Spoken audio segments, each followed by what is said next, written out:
আমি এক কাজ করি, আমি বরং রানীমার সাথে কথা বলার চেষ্টা করি। রানীমা, আপনি আমাকে কিছু একটা বলার জন্য এখানে নিয়ে এসেছেন, কিন্তু আপনি তো আমাকে সেসবের কিছু না বলে এভাবে চুপচাপ দাঁড়িয়ে আছেন। ফুলকুমারী, আমি বুঝতে পারছি না তোমাকে আমি এই কথা কি করে জিজ্ঞাসা করব। তারপরও যে আমাকে এটা জিজ্ঞাসা করতেই হবে। আচ্ছা ফুলকুমারী, সত্যি করে বলো তো, রাজকুমার চন্দ্রকুমার এবং রাজকুমার প্রতাপের মধ্যে কি তোমাকে নিয়ে কোনো ঝামেলা হয়েছে? এ কি রানীমা, হঠাৎ করে আমাকে এই প্রশ্ন কেন করছেন? তার মানে কি প্রতাপের দিদিমা রানীমাকে সবকিছু বলে গেছে? এখন এখন আমি কি জবাব দেব রানীমাকে? আমি জানি ফুলকুমারী, তুমি নিশ্চয় আমার প্রশ্নের উত্তর দিতে চাইছো না, কিন্তু আমি তোমাকে অনুরোধ করছি, দয়া করে আমার এই প্রশ্নের উত্তর দাও। রাজকুমার প্রতাপের সাথে তোমার কি সম্পর্ক ছিল, আর কেনই বা রাজকুমার প্রতাপ এবং চন্দ্রকুমার ওদের দুজনের মধ্যকার বন্ধুত্বে ফাটল ধরলো? এর জন্য কি তাহলে তুমি দায়ী? না না মা, এইভাবে আমাকে দোষী করবেন না। আমি কিচ্ছুটি করিনি। সত্যি বলতে এতে তো আমার কোনো অন্যায়ও ছিল না। রাজকুমার প্রতাপই তো আমাকে পছন্দ করত, আর সে তো আমাকে বিবাহ করতে চেয়েছিল। ও আচ্ছা আচ্ছা, তার মানে প্রতাপের দিদিমা আমাকে যা যা বলেছে সেসবের কোনোটিই মিথ্যে নয়। এখন তোমার জন্য চন্দ্রকুমার আর রাজকুমার প্রতাপের মধ্যে শত্রুতা সৃষ্টি হয়েছে, আর এই কারণে প্রতাপেরও ক্ষতি হয়েছে, আর এর জন্য এখন আমাদের রাজ্যও হুমকির মুখে পড়তে চলেছে। না না মা, এই কথা বলবেন না। আমার আমার প্রতাপের সাথে কোনো সম্পর্ক নেই। সত্যি সত্যি আমি বড্ড অবাক হয়ে যাচ্ছি ফুলকুমারী। আর তাছাড়া তুমি না বলেছিলে রাজকুমার প্রতাপ যেখানে আছে ভালো আছে? কোথায় আছে রাজকুমার প্রতাপ বলো? আমি তোমাকে ভালো ভেবেছিলাম তুমি অনেক ভালো একটা মেয়ে, কিন্তু শেষ পর্যন্ত তুমি কিনা দুই বন্ধুর মধ্যে এইভাবে ফাটল ধরালে। তার মানে আমি তোমাকে বিশ্বাস করে ঠকেছি। না না মা, এমন কথা বলবেন না। আমি কোনো ভুল করিনি, কোনো অন্যায় করিনি। আপনি দয়া করে আমার কথাটা শুনুন, একটাবার বোঝার চেষ্টা করুন আমাকে। না না ফুলকুমারী, এখন আর আমি তোমার কোনো কথা শুনতে চাই না।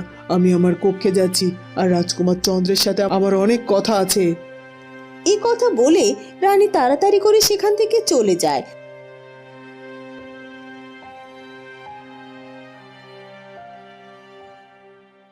আর আড়াল থেকে দাসী আর উর্মিমালা সব কথা শোনে। এ কি দাসী, এ তো কেঁচো খুঁড়তে কেউটা বেরিয়ে এলো রে। এখন তো দেখছি এই ফুলকুমারীর সাথে রাজকুমার প্রতাপের একটা সম্পর্ক আছে, আর এটা রানীমা বা মহারাজ কেউই জানতো না। আর এই জন্যই এই রাজকুমার প্রতাপ এই রাজপ্রাসাদে এসেছিল। হ্যাঁ হ্যাঁ, আরে এই জন্যই তো প্রতাপ সারাক্ষণ ওই ফুলকুমারীর পিছে পিছে ঘুরঘুর করতো। আর তাছাড়া আমি এক প্রহরীর কাছ থেকেও শুনেছি ওই রাজকুমারের সাথে নাকি ফুলকুমারী গভীর রাতে দুজনে একসাথে বারান্দায় দাঁড়িয়ে দাঁড়িয়ে চাঁদের আলো উপভোগ করেছে। শুধু তাই নয়, এটা নিয়ে নাকি রাজকুমার চন্দ্রকুমারের সাথে উর্মিমালার ঝামেলাও হয়েছিল। বাবা, তাই নাকি? সত্যি অনেক বড় একটা খবর পেলাম। আর তাছাড়া রানীমাকে দেখলি না, রানীমা কেমন ঘৃণা ভরে ফুলকুমারীর সাথে কথা বলছিল। আর এটা আমাদের জন্য অনেক বড় একটা সুযোগ। রানীমাকে আবার আমাদেরকে হাত করতে হবে, আর ওই ফুলকুমারীর উপর তার মনকে আরো বেশি পরিমাণে বেশিয়ে তুলতে হবে। কিন্তু একটা জিনিস ভাবছি আমি, যে জটামায়ের জাদু শক্তির প্রভাব কেন এখন ওই ফুলকুমারীর উপর কাজ করলো না? ও কি আসলে কোনো মানুষ, নাকি কোনো জাদুকর্ণী কেউ? সত্যি সত্যি ব্যাপারখানা আমার কাছে মোটেও পরিষ্কার নয়। ওই ফুলকুমারীর এখন পর্যন্ত কেন ক্ষতি হচ্ছে না বলুন তো? ওদিকে তান্ত্রিক অবশেষে তার যজ্ঞ সাধনার মাধ্যমে আবারও অশুভ শক্তির কর্ণধারকে হাজির করতে সফল হয়। এই তো আপনি এসেছেন, আপনি হাজির হয়েছেন। আমি ধন্য হয়েছি বাবা। তুই আবার আমাকে দেখেছিস? এত বড় সাহস তো!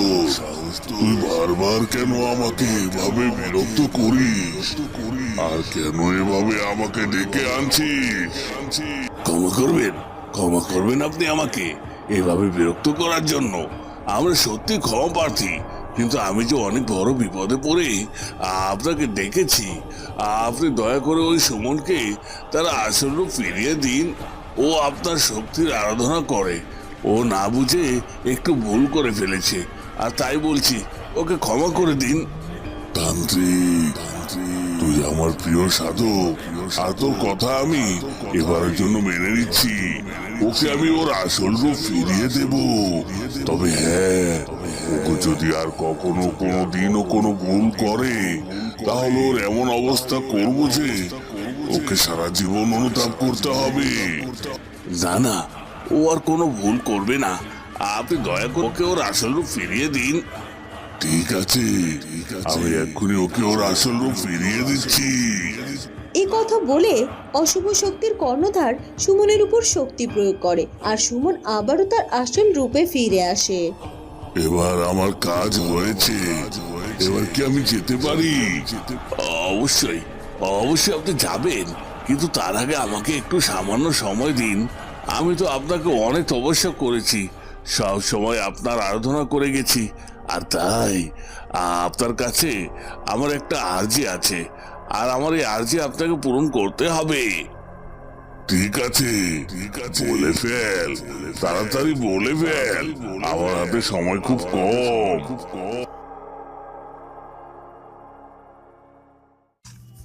ওদিকে ফুলপরি আর একটুও দেরি না করে রাজপ্রাসাদের দিকে এগিয়ে যেতে থাকে।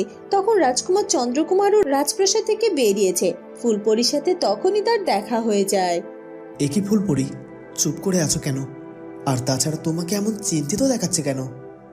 ও আচ্ছা, তাই আসলে আমিও আপনার কাছেই যাচ্ছিলাম, আসলে একটা ব্যাপারে খোঁজ জানার জন্য। আসলে রাজকুমার, একটা ঘটনা ঘটে গেছে। আমি ঘুমিয়েছিলাম আর সকাল সকাল রাজকুমার প্রতাপ আমার কুটির থেকে কোথাও একটা চলে গিয়েছে। আমি ঘুম ভেঙে তাকে আর কোথাও খুঁজে পাইনি। জঙ্গল, লোকালয়ের কোনো জায়গা বাদ রাখিনি, কিন্তু সে কোথাও নেই। আমি তো ভেবেছিলাম সে নিশ্চয়ই রাজপ্রাসাদে এসেছে, কিন্তু এখন এখানেও যদি না আসে তাহলে কোথায় গেল সে? এসব কি বলছো কি? রাজকুমার প্রতাপকে যদি খুঁজে না পাওয়া যায় তাহলে তো মহা বিপদ হয়ে যাবে। আমাদেরকে ভালোভাবে খুঁজতে হবে, আর রাজকুমার প্রতাপকে খুঁজে বের করতেই হবে। এটা কি হয়ে গেল? রানীমা তো পুরোপুরি ভাবে আমার সব কথা শুনলেনই না। তিনি কিছু কথা শুনলেন আর কিছু কথা না শুনে এভাবে আমাকে ভুল বুঝলেন। এখন আমি কি করব?